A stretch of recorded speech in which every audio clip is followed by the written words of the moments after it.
chinu taishuvira upenyu hwakanaka. Vanhu vaitishora nekutiseka, vamwe vaiti hapana kwazvinosvika, asi wakamira neni, waivimba neni, mudiwa. Pataivaka upenyu hwedu, wainge uri pedyo neni.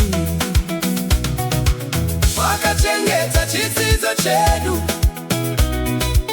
panguva yataitambudzika, wangivamba isandla sami ngesikhathi ngilahlekelwa lithemba. Vanhu vanoona zvatave nhasi, asi havazivi kwatakabva.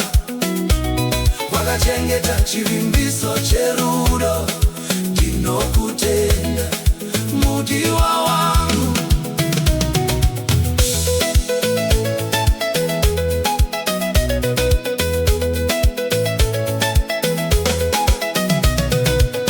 Pana nguva yandiri kurangarira, tisina mari yekutenga chikafu, vana vachichema nenzara, asi wakamira neni, mudiwa. Wakanditarisa uchinyemwerera, ndakabva ndaziva mumwoyo mangu kuti waive chikomborero muupenyu hwangu. Wakandipa simba rekuti ndirambe ndakashinga. Wakachengeta chidzidzo chedu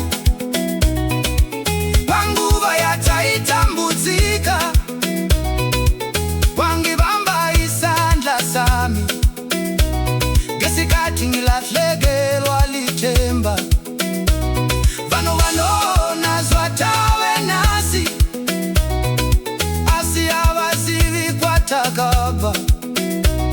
Wakachengeta chivimbiso cherudo, ndinokutenda mudiwa wangu.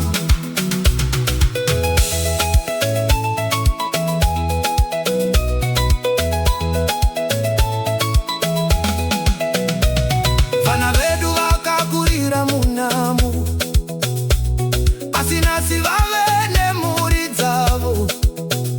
Nhasi tave kunzi gogo nasekuru, rwendo rwedu rwanga rwakaoma. Vanhu vanoti baba makashanda, asi havazive kuti dai pasina iwe, asi mwoyo wangu unoziva chokwadi chavasingazivi. Vanhu vanoona imba yakamira, asi havazivi misodzi yataichema. Vanhu vanoona mufaro nhasi, asi havazivi nhamo yatakaona. Wakachengeta chidzidzo chedu panguva yataitambudzika, wangivamba isandla sami ngesikhathi ngilahlekelwa lithemba.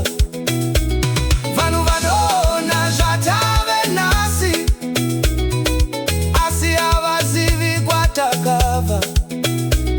Wakachengeta chivimbiso cherudo, ndinokutenda mudiwa.